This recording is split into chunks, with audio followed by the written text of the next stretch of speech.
সব ঠিক হয়ে যাবে। এই সেদিন পর্যন্ত ভেবেছি সব ঠিক হয়ে যাবে।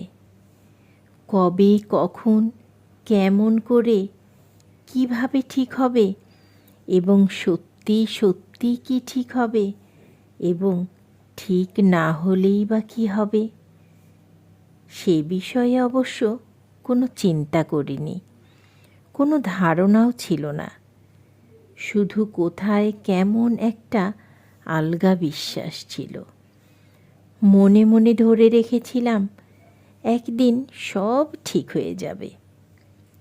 আমলকি গাছের ভেতর থেকে কোনো কোনো রাতে যেরকম ঝিরিঝিরি বাতাস ও বাতাসের শব্দ আসে, যেভাবে লেবু পাতা ছিঁড়ে হাতে ঘষলে এক হারিয়ে যাওয়া অরণ্যের গন্ধ ভেসে আসে, যেভাবে ঘুলঘুলির এলোমেলো বাসায় ডিমের ভেতর থেকে বেরিয়ে এসে চড়ুইয়ের ছানারা তাদের মাকে চিঁ চিঁ করে ডাকে, যেভাবে ভুল ঠিকানার চিঠিও একদিন কোথাও না কোথাও কারো না কারো কাছে পৌঁছে যায়, যেভাবে একটা ক্ষীণ ভরসা ছিল এই সেদিন পর্যন্ত।